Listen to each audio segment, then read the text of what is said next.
I have watched Chevy owners hear a tick on a cold start, read 3 forum threads, and start pricing a cam and lifter job before anybody has put a single tool on the truck. They are already braced for a $305,000 bill, and I understand why. Nobody wants to hear that the valve train on their 5.3 is coming apart. But here's the thing, a good technician does not start there, and once you understand what the oil is actually doing inside a cylinder deactivation engine, the entire conversation about that tick changes. 6 things to check, in order, cheapest first, and I will tell you honestly when it really is the lifters. Let's go. The part nobody explains. Before the 6 steps, you need one piece of information because everything else depends on it. Most people think oil in a Chevy V8 just lubricates. It does not. On an engine with active fuel management or dynamic fuel management, oil is also the hydraulic fluid that operates the entire cylinder deactivation system. Here is how that works. Inside every one of those special lifters is a smaller lifter, held in place by a locking pin. When the computer decides to shut down cylinders, oil under pressure is routed through the valve lifter oil manifold, through solenoids, and into the side of that lifter. That pressurized oil moves the pin, the lifter collapses, and the cylinder stops breathing. Now read this next part slowly, because it is the whole video. That locking pin is held in position by oil pressure alone. Nothing mechanical holds it. Nothing else backs it up. Just oil, at the right pressure, in the right condition. And this is not my theory. In an official service document filed with the National Highway Safety Administration, GM itself attributed lifter fault to internal locking pin damage from oil aeration. Aeration, air in the oil. So on most engines, oil condition is a slow game, gradual wear, consequences measured in years. On a cylinder deactivation V8, bad oil can talk to you in weeks, through a tick, because there is a control system reading the condition of that oil every time it fires, which means when you hear a tick, the honest first question is not which lifter failed, it is what the oil is doing. Step 1. Check the oil level. Actually check it, today. Step 1 is free, takes 30 seconds, and it is the step almost everybody skips because it feels too simple to be the answer. Check your oil level, not the dash, not the last time you remember topping it up. Pull the dipstick, on level ground, and look. Here is why this is first. Cylinder deactivation engines have a documented reputation for oil consumption, burning oil with no leak on the driveway, no puddle, and very often no warning light until the level is genuinely low. So it is entirely possible to be running a quarter more down and have a dash that is perfectly happy about it. And low oil level means less oil available, which means lower and less stable oil pressure. And you just learned what your locking pins are holding on with. I have heard owners say the oil light never came on, so they assumed the level was fine. The dash may think everything is fine. The deactivation system does not always agree, and it is the one making the noise. Check it.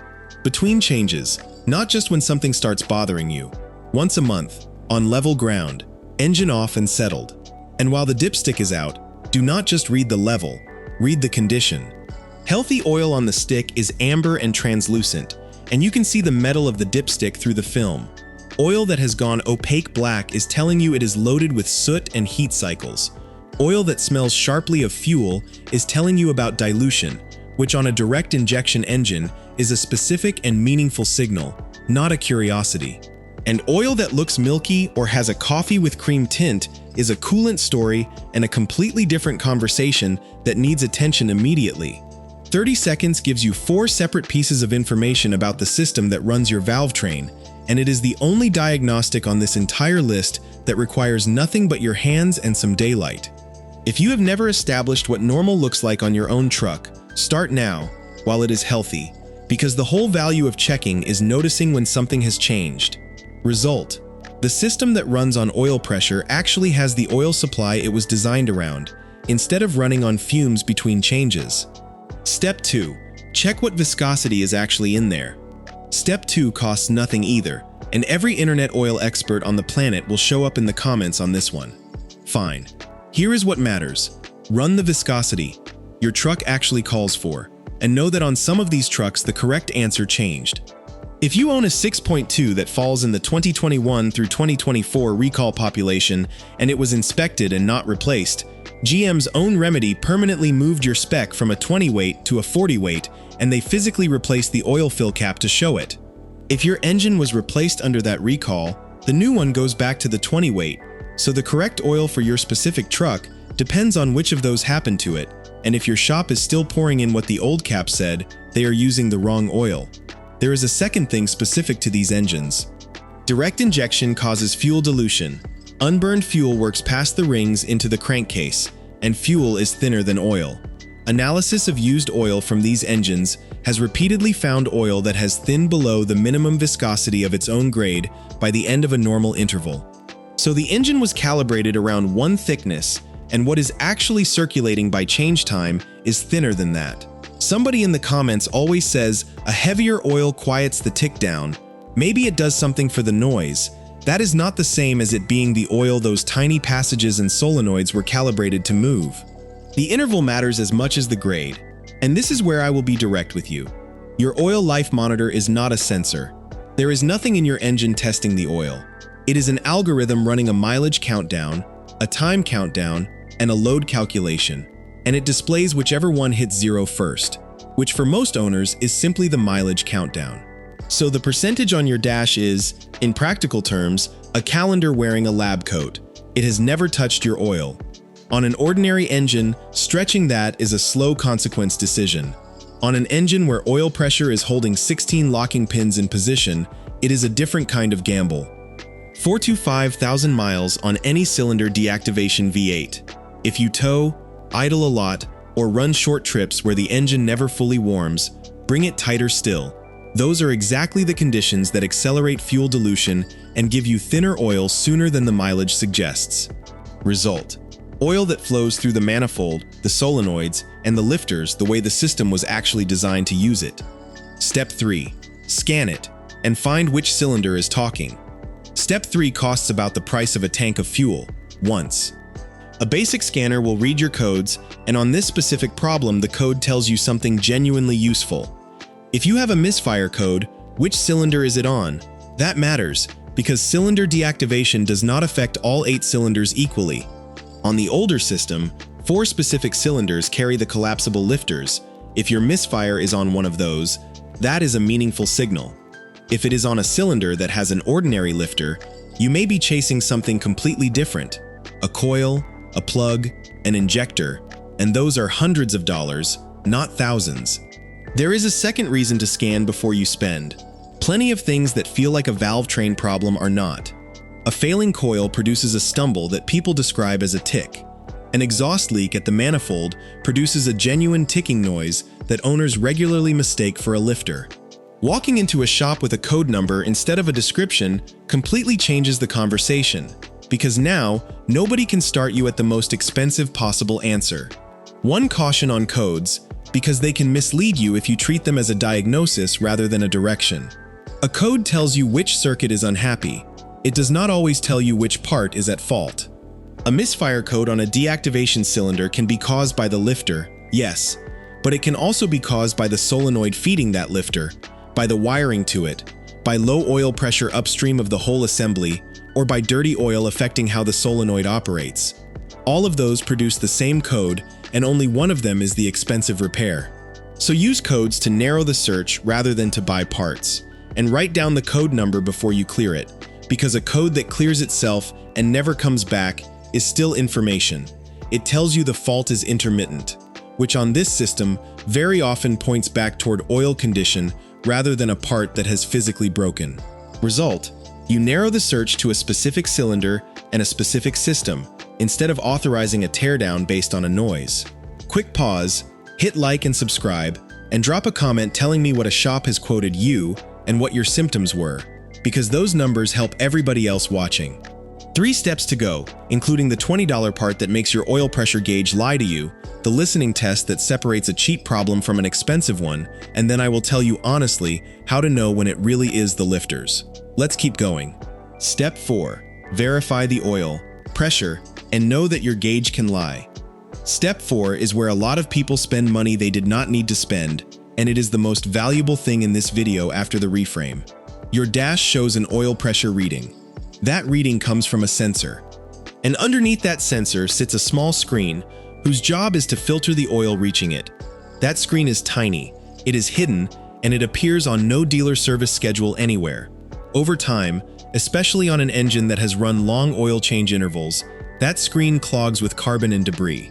And when it clogs, your oil pressure reading goes wrong. Owners chasing low oil pressure on these engines have repeatedly traced it back to exactly this screen. So think about what that means for someone with a tick and a low pressure reading. They see low oil pressure. They conclude the pump is failing, or the bearings are gone, and they start authorizing serious work, when the actual fault was a screen that costs a few dollars. If your pressure reading has dropped from what it used to be, do not assume the worst. Check the cheap thing first, and if you want a real answer rather than a dash reading, a mechanical gauge on the port tells you what the pressure genuinely is, independent of any sensor or screen.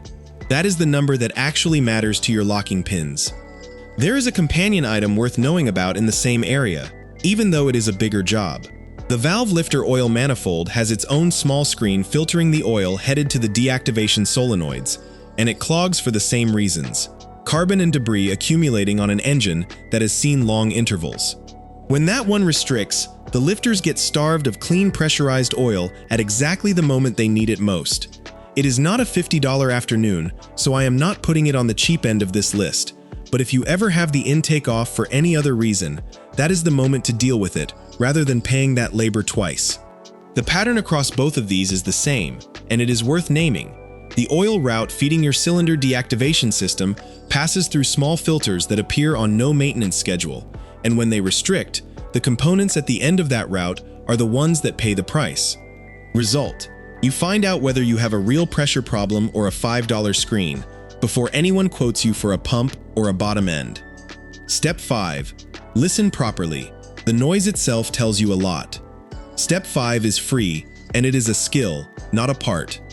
The way the noise behaves narrows it down enormously, and most owners have never been told what to listen for. Start with temperature.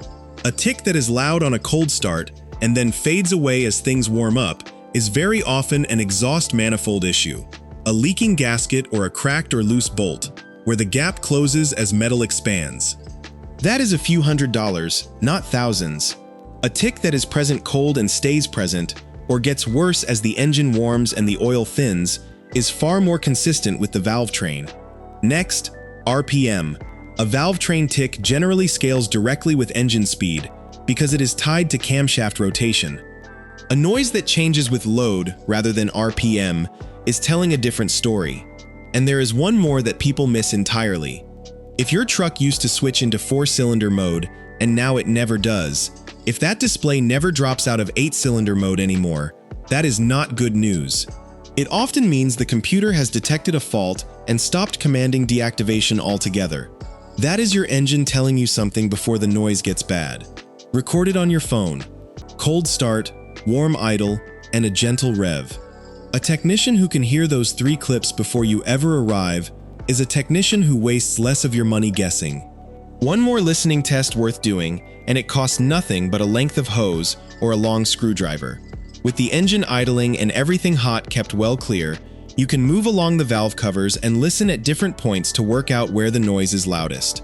A valve train noise localizes to the top of the engine and usually to one area of one bank. An exhaust leak localizes down at the manifold. An injector tick, which is completely normal on a direct injection engine and alarms a lot of owners who have never owned one before, localizes around the injectors and is generally a rhythmic, even ticking rather than the harsher, irregular clatter of a collapsed lifter. That last one is worth sitting with, because a fair number of people arrive convinced they have a lifter failure when what they actually have is a direct injection engine doing exactly what a direct injection engine does. Knowing the difference between a normal engine noise and an abnormal one is genuinely the cheapest skill you can acquire as an owner. Result: you walk in able to describe a specific noise with specific behavior, which is worth real money in diagnostic time. Step 6. Fix the oil first, then listen again. Step 6 is the one that saves people the most, and it is the hardest to do because it requires patience when you are frightened. If steps 1 through 5 have turned up anything, the level was low, the viscosity was wrong, the interval was stretched, that screen was clogged, then fix that first. Change the oil with the correct viscosity and a quality filter. Bring the level to full. Address the screen, then drive it, and listen again. I am not going to promise you this makes the noise disappear, because sometimes it does not, but I have seen the pattern play out too many times to skip it. An owner hears a tick, assumes the worst, and starts calling shops for cam and lifter quotes before anyone has scanned the truck. And then it turns out the oil was 1.5 quarts down, or it was 3,000 miles past due, or somebody put the wrong weight in after reading a forum. Not every time, but often enough that no competent technician skips this step, and neither should you. Before you spend $3,000 to $5,000 on a valve train, do the thing that costs $60 in a weekend of listening. Quite often, the expensive problem was wearing a cheap problem's clothes the entire time, and there is a specific reason this works more often than people expect, rather than it being wishful thinking. Remember the mechanism from the start of this video. The locking pin is held by oil pressure alone, and GM's own filing points at aeration damaging that pin. Aerated, diluted, contaminated, or simply low oil produces exactly the conditions where a lifter behaves badly without having physically failed. It can stick, it can be slow to lock, it can make noise. And when the oil supporting it is restored to what the system was designed around, the behavior can genuinely improve, because nothing was actually broken. It was being asked to work outside its operating conditions. That is a completely different situation from a lifter with a collapsed body or a wiped roller, which no amount of fresh oil will bring back. The point of this step is to find out which of those two you are in before you pay for the second one. Result: more often than owners expect, the fix was never the lifters. It was the oil the whole way through, when the problem really is the lifters. Now the honest part, because a video that only tells you to keep checking cheap things would be doing you harm. Here is when to stop working this list and get it properly diagnosed. First, a tick that is present cold, stays present hot, and is getting louder over weeks. That is progression, and progression is mechanical. Second, a persistent misfire code on a cylinder that carries a collapsible lifter, especially with a rough idle. Third, glitter. Actual metallic flake on your drain plug or in a cut-open filter, not the fine gray silt that is normal wear, but visible sparkle. That is a lifter roller or a cam lobe shedding material, and it is the clearest signal you will ever get. Fourth, a hard mechanical knock rather than a light tick, or any noise that changes with load. If any of those describe your truck, stop driving it hard and get it looked at, because a collapsed lifter that keeps being driven is exactly how a lifter job becomes a camshaft job, and how a camshaft job becomes an engine. And if you are inside the recall population, get a dealer to look at it, because it may be covered. The point of these 6 steps was never to talk you out of a real repair. It was to make sure you are not paying for a real repair you do not actually need. So that is the order. Check the level, because these engines drink oil quietly, and the dash will not always warn you. Check the viscosity, because on some of these trucks GM changed the correct answer and never told most owners. Scan it, so you know which cylinder is talking. Verify the pressure properly, and know that a clogged screen can make your gauge lie. Listen properly, cold, warm, and under revs, because the noise itself narrows it down. Then, fix the oil, and listen again before you authorize anything. Every one of those steps is free, or nearly free, and together they cost less than 1 hour of shop diagnostic time. Take care of the oil, and on these engines the rest usually takes care of itself. Because on a cylinder deactivation V8, the oil was never just lubricant. It is the hydraulic fluid holding 16 locking pins where they belong. So tell me in the comments, did any of these 6 turn out to be your problem, and what was the shop quoting you? I read every single one. Hit like and subscribe, and I will see you in the next one.